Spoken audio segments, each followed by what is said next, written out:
जिज्ञासु मित्रों, बहुत बहुत अभिनंदन है आप सभी का दिव्य सृजन में।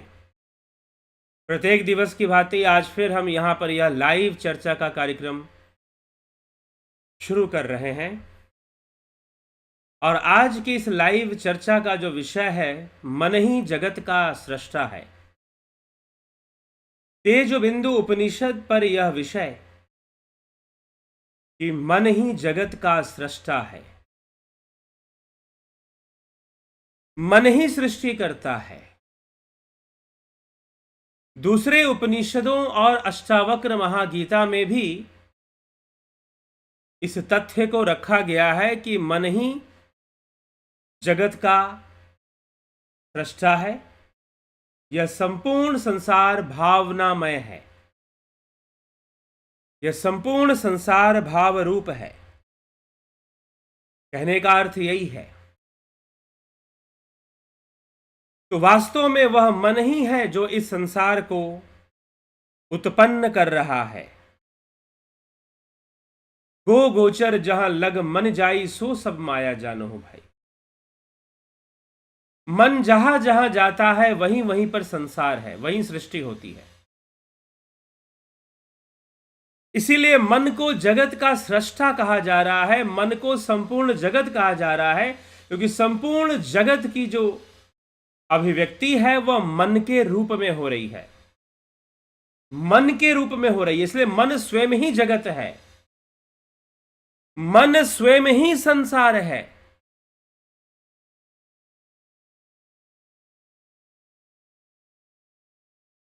एक बार एक व्यक्ति अपने गुरु के पास गया, उसने कहा कि गुरुदेव, मुझे इस संसार में रहने का मन नहीं कर रहा। उसने अपने गुरु से कहा कि मुझे इस संसार में रहने का मन नहीं कर रहा, आपने जो ज्ञान दिया अब मुझे यह संसार छोड़ने का मन कर रहा है। तो गुरु ने पूछा शिष्य से कि अच्छा, तुम्हें संसार छोड़ने का मन कर रहा है तो संसार छोड़कर कहां जाओगे? उसने कहा कि जंगल में चला जाऊंगा। तो गुरु ने कहा कि अरे भाई, जंगल तो संसार में ही है ना, जंगल भी संसार में है।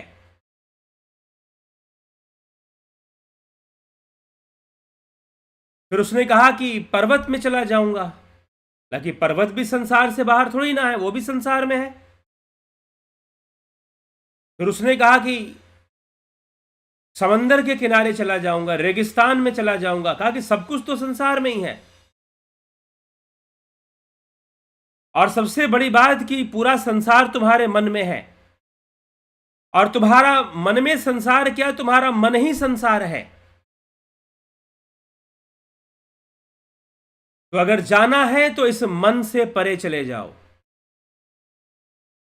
अगर जाना है तो इस मन से परे जाने की विद्या सीख लो। इस मन से परे चले जाओ अगर कहीं जाना है तो, क्योंकि मन ही संसार है।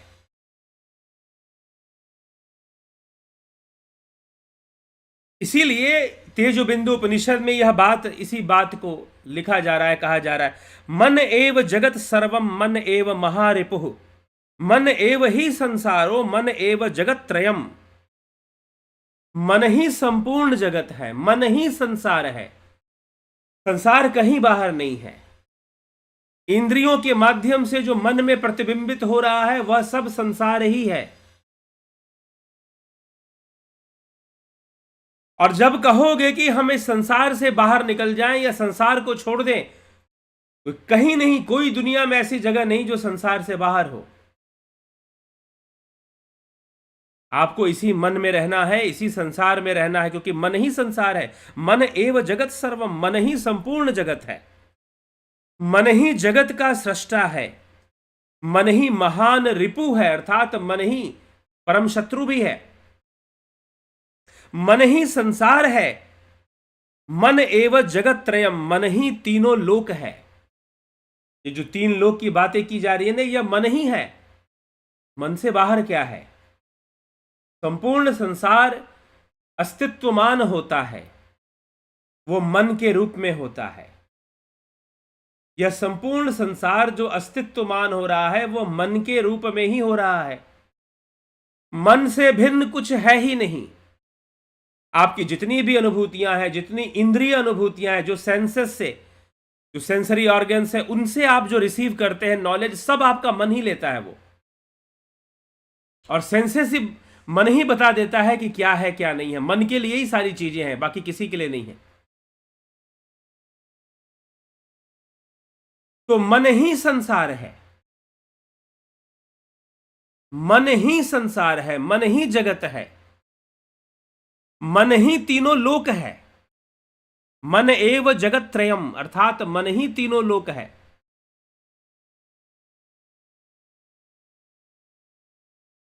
इंद्रियों की अपनी सीमा है अनुभव करने की, लेकिन जो अनुभव करती हैं वो मन बन जाता है, वह मन बन जाता है। मन एव महद दुखम, मन एव जरादिकम, मन एव कालस्य, मन एव मलम तथा।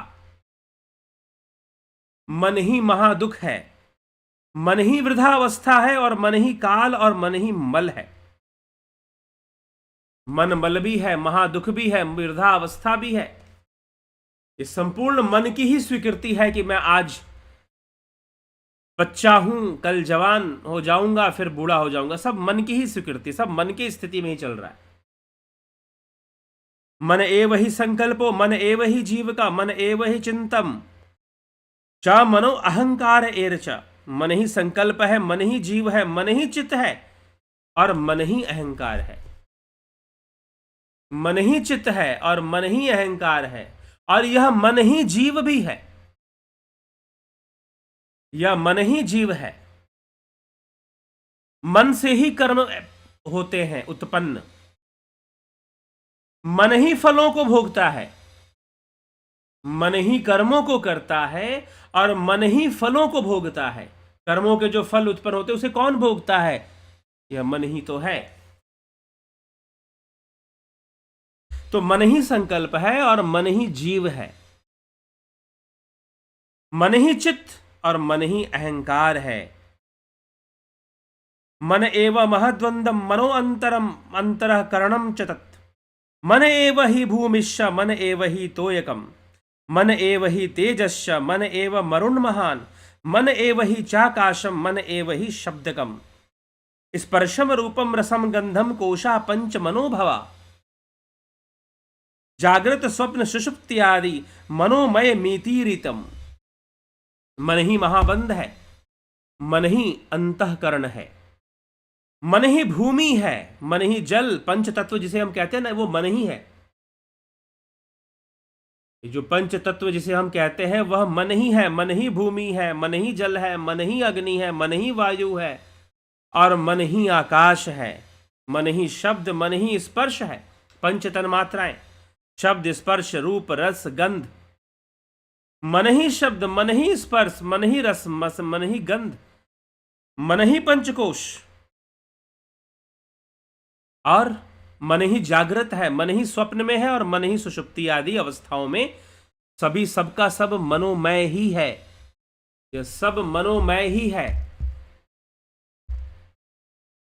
सारे देवता कौन है? मन ही देवता है, मन ही ईश्वर, मन ही देवता, मन से बड़ा न कोई। मनो जियारा जब जब फैले, जग उजियारा होए। तो मन ही दिक्पाल, मन ही आठों वसु, 33 कोटि देवताओं की बात आती है। मन ही आठों वसु, मन ही 11 रुद्र, मन ही 12 आदित्य, ये सभी मनोमय हैं। दृश्य पदार्थ, सभी जड़ पदार्थ, ये सभी द्वैत की भावना से उत्पन्न है और मानसिक अज्ञान ही है। जितना भी दृश्य पदार्थ है, जितना भी द्वैत है, वह सब के सब मन से ही उत्पन्न है, और मन रूप ही है, मन से अलग नहीं है, मन रूप ही है। हम जितनी भी अनुभूतियां करते हैं सब मन बन जाता है, चाहे वो दुख की हो, चाहे वो सुख की हो, चाहे वो अनुभूतियां पीड़ादायी हो, चाहे वो अनुभूतियां आनंददायी हो। इंद्रियों के माध्यम से जितना कुछ भी अनुभव करते हैं या जो कुछ भी ज्ञान लेते हैं, वो सब मन ही बन जाता है, सब मन ही है। मन के सीमा के बाहर कुछ नहीं संसार में। हाँ, परमार्थ में है। ध्यान, योग, समाधि के द्वारा परमार्थ की प्राप्ति होती है, तो वहां पर है, अलग बात है। लेकिन इस संसार में मन की सीमा के बाहर कुछ भी नहीं है।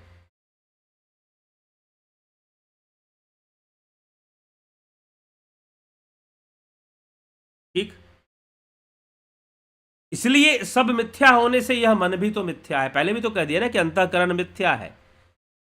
मन बुद्धि चित्त अहंकार साधन चतुष्टय या अंतःकरण चतुष्टय इसको कहते हैं। तो यह सब मिथ्या ही है। तो अब कहा जा रहा है कि भाई इसको बस सीधी भाषा में समझ लो कि जो कुछ भी है तुम्हारा मन है। मन ही आत्मा का शत्रु है, क्योंकि आत्मा को ढकने वाला वही है। आत्मा को ढांकने वाला यह मन ही है। मन के जो विकार है वही आत्मा को ढांक के रखते हैं, कवर अप करके रखते हैं, आवरण दे के रहते हैं। इस माया की दो शक्तियां हैं, आवरण और विक्षेप। ठीक, तो आवरण दे के रखते हैं। तो अभी संसार में जो भी संसार हम अनुभव गम्य हमें हो रहा है वह सब मन का ही विषय है। जो भी संसार हमें अनुभव गम्य हो रहा है वो सब मन ही है, ऐसा समझाने की कोशिश। तो जगत मन से ही उत्पन्न हो रहा है। वास्तव में जगत कैसा है ये कोई नहीं जानता। इंद्रियां जितना बताती हैं उसी के आधार पर हम निश्चय करते हैं कि संसार ऐसा है। फलानी वस्तु को हम छूते हैं, कठोर महसूस होती है। अच्छा, ये तो कठोर है, ये तो इंद्रियों ने बताया ना कि कठोर है। इंद्रियां आपको अनुभव कराती हैं तापमान का, गर्मी, ठंडा, बरसात, कठोर, नरम, हर चीज का अनुभव तो आपको इंद्रियां ही करा रही हैं, आपकी सेंसेस ही करा रही हैं। और उसी से आप डिसाइड करते हो कि ये दुनिया है, और उसी दुनिया में आप रिसर्च और एक्सपेरिमेंट करते रहते हो। तो लिमिटेशंस हैं, सीमाएं बंधी हुई हैं इंद्रियों की, और इंद्रियों की सीमाएं होने के कारण मन की और व्यक्ति की सीमाएं बंधी हुई है। कितना अनुभव कर लेगा वो? क्या इंद्रियों से जो मिलेगा वही तो अनुभव करेगा। हाँ, अगर योग मार्गी बन जाए तो इंद्रियों के परे जाकर भी बहुत कुछ अनुभव कर पाएगा। लेकिन उससे पूर्व तो वह इस मन के दायरे में ही रहेगा। मन ही संपूर्ण जगत है, जगत का सृष्टा है, मन ही महान रिपु है, यही संसार है, मन ही तीनों लोक है। मन एव महद दुखम, मन एव जरादिकम, मन एव ही कालस्य, मन एव मलम तथा। मन ही काल, मन ही मल। काल मतलब ये जो काल का परिवर्तन हमें दिखाई दे रहा है यह भी तो मिथ्या ही है। कल भूत, आज वर्तमान, फिर आने वाला कल भविष्य, क्या है ये? सब मन की ही उपज है, सब मन का ही है। सब मन से परे इनका भी कोई अस्तित्व नहीं, सब मन में ही है। देवी देवता सब कुछ तो मन स्वरूप है, मन से ही उत्पन्न है। तो ये संपूर्ण जगत संसार भावनामय कहा गया, मनोमय कहा गया। ये संपूर्ण संसार जिसे हम अनुभव करते हैं, जिसमें हम सुख दुख का भोग करते हैं, इन सबको मनोमय कहा गया।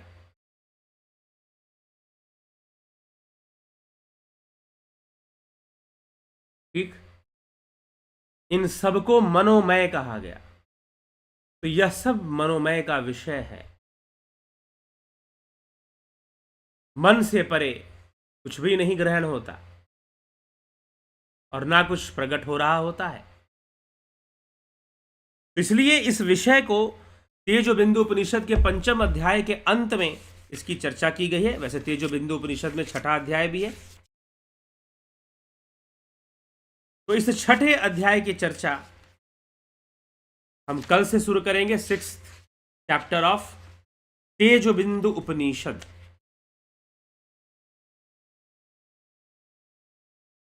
वो आखिरी अध्याय है तेजो बिंदु उपनिषद का। तो यह मन से सृष्टि और मन ही सृष्टि, एक बात, दो बातें कही जा रही है। मन ही जगत सृष्टा है और स्वयं मन ही जगत भी है, तो इसे समझना है। तो चलिए व्याख्यान को हम, विषय व्याख्यान को तो विराम देंगे, लेकिन अभी आपके कमेंट्स हम देखेंगे।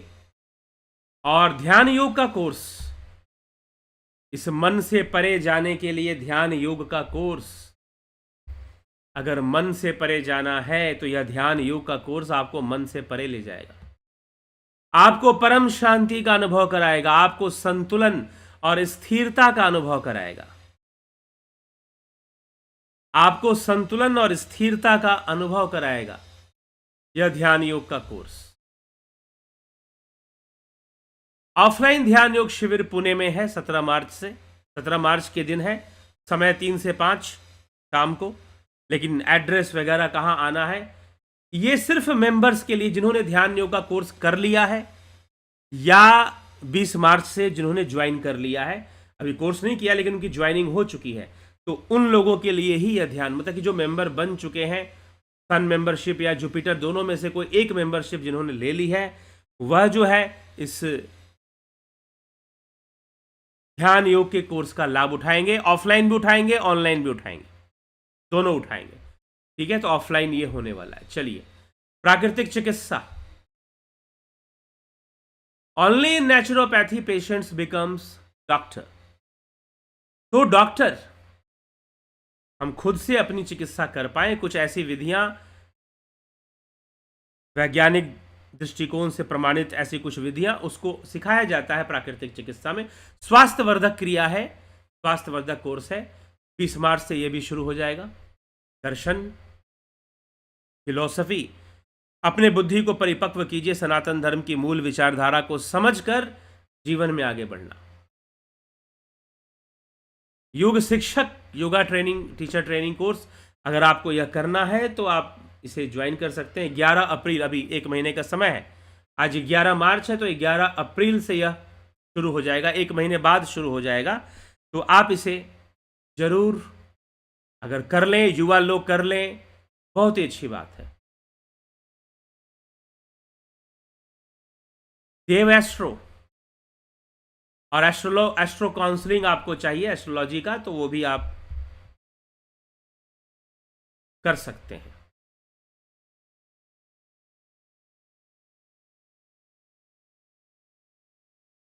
अग्निमय बुध ग्रंथ आपको चाहिए तो मंगा सकते हैं। और इन सभी चीजों की जानकारी के लिए आप इस नंबर पे संपर्क करेंगे 9661802459। व्हाट्सएप मैसेज कर आप सारे डिटेल्स इससे ले सकते हैं।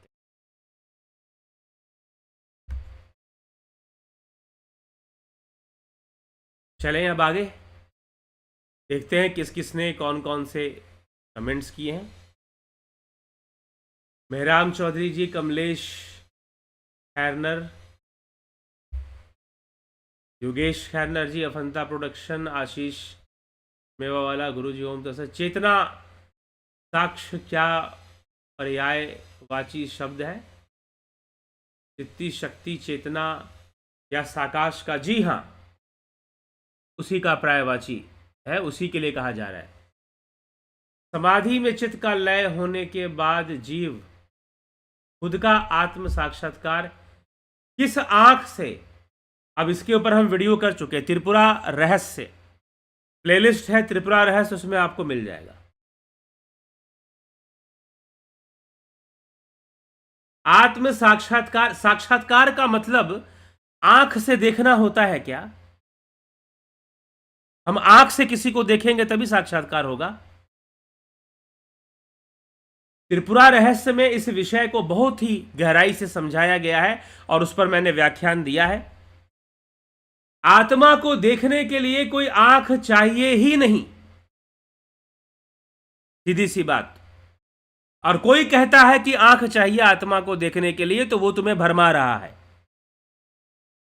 अगर वो कहता है कि नहीं, शास्त्रों में लिखा है कि आत्मा को देखने के लिए आंख चाहिए, तो उसे मेरा नाम बता दीजिए कि भाई इनसे डिस्कस कर लो जाकर कि आत्मा को देखने के लिए कोई आंख चाहिए क्या? आत्मा कोई पराई वस्तु है क्या कि आप उसे देखेंगे? हम आंखों से पराई वस्तुओं को देखते हैं, स्वरूप को नहीं। इसीलिए त्रिपुरा रहस्य में बहुत सुंदर ढंग से बताया गया है कि जब राजा पूछता है कि मुझे आत्मा के साक्षात्कार क्यों नहीं हो रहे, तो रानी हेमलता हेमचूड़ को समझाते हुए कहते कि हे राजन, आप आत्मा को ऐसे देखना चाहते हैं जैसे कोई दूसरी वस्तु को देखते हैं। नहीं, जब सारी चित्तवृत्तियों का निरोध हो जाता है, मनोमय संसार का जब निरोध हो जाता है, तो आप जिस अवस्था में शेष बचते हैं वही आत्म स्थिति है, वही आत्मा का ज्ञान है, वही आत्म साक्षात्कार है। जब आप उस शून्य की अवस्था में पहुंच जाते हैं और शून्य की स्थिति में आप जब टिकना शुरू कर देते हैं, तो उसे आत्म स्थिति कही जाती है। आत्मा कोई पराई वस्तु नहीं है कि जिसे देखने के लिए कोई आंख लग जाए। तो आत्मा को देखने की कोई आंख नहीं होती। अगर कोई कह रहा है तो मैं सीधा बोल रहा हूं, वो सिर्फ भ्रम पैदा कर रहा है और भरमा रहा है लोगों को।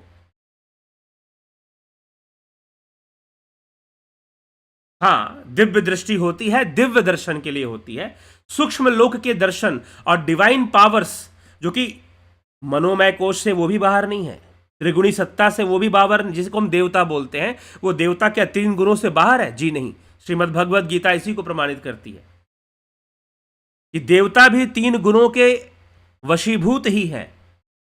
तो वो डिवाइन भी, वो डिविनिटी भी, बस वो स्थूल से सूक्ष्म हो जाएगी, उसका प्रसार अधिक होगा, उसमें शक्ति अधिक होगी, एक्स्ट्रा ऑर्डिनरी होगी, लेकिन है वो। तो उसके लिए हमें सूक्ष्म दृष्टि चाहिए, दिव्य दृष्टि चाहिए। भगवान अर्जुन को दिव्य दृष्टि देते हैं, आत्मा देखने के लिए नहीं देते।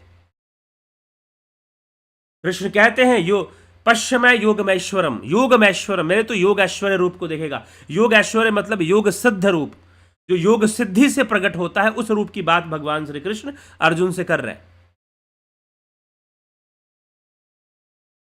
ठीक है,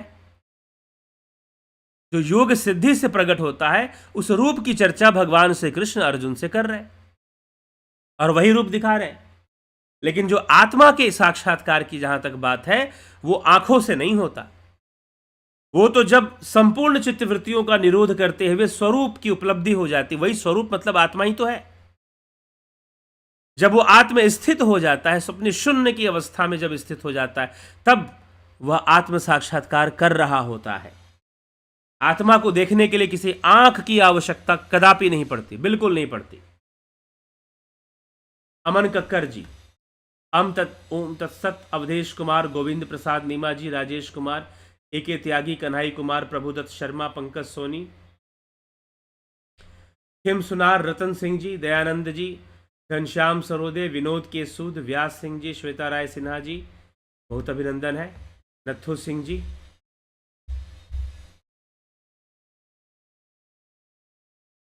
गौरव सिंह जी, गुरु जी आप वीडियो में दिखो तो ज़्यादा फोकस तो आता है, दिखेंगे कुछ समय बाद। सतीश मास्टर जी, राजेश कुमार जी, पंकज सोनी, चित्त और चेतना क्या है? चित्त और चेतना में कोई बहुत बड़ा अंतर नहीं है। जब चेतना में दृष्टा भाव हो जाता है तो वो चित्त रूप में प्रस्तुत हो जाता है, और जब वो दृष्टा भाव का त्याग कर देता है तो विशुद्ध चेतना ब्रह्म रूप में प्रतिष्ठित हो जाता है। दृष्टा भाव ही चित्त है। क्या ये श्रुति हमारे भीतर है?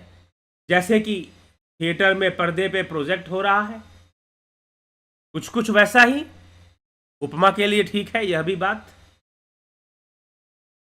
तो चलिए इस प्रकार से हम विचार करें, और ये पर्दे की तरह चल रहा है कि चित्त क्या है, किस तरह से चल रही हैं चीजें, मन चित्त की क्रियाकलाप। ध्यान योग करेंगे तो ध्यान योग से मन की सूक्ष्म गतिविधियां समझना आसान हो जाता है।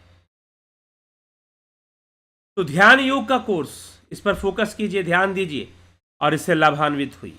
अनेकों लोग लाभान्वित हो चुके हैं, आप भी अवश्य हो जाइए। तो 20 मार्च से यह ध्यान योग का कोर्स प्रारंभ हो जाएगा। आपने इससे जुड़ना है और इसका लाभ उठाना है। ठीक, चलिए। तो जो लोग जुड़ना चाहते हैं, इसका लाभ उठाना चाहते हैं, वो इस नंबर पे संपर्क करेंगे 9661802459, 9661802459। इस नंबर पे कांटेक्ट कीजिए और व्हाट्सअप संपर्क करेंगे, व्हाट्सअप मैसेज करेंगे। ध्यान रखिएगा, कॉल करेंगे हो सकता है कॉल उठे ही ना, तो कभी कभी ऐसी व्यस्तता होती है तो कॉल नहीं उठता। तो आप व्हाट्सअप मैसेज कर कर डिटेल्स ले लीजिए कि हमें कोर्स के बारे में जानना है, ध्यान योग के कोर्स के बारे में या नेचुरोपैथी दर्शन के कोर्स के बारे में, तो आपको उसकी डिटेल दे दी जाएगी, फिर आप उसे ज्वाइन कर सकते। ठीक है, तो चलिए इसी के साथ मैं विचारों को विराम दूंगा और कल फिर मिलेंगे 9 PM लाइव चर्चा में। बहुत बहुत आभार आप सभी का। ओम तत्सत।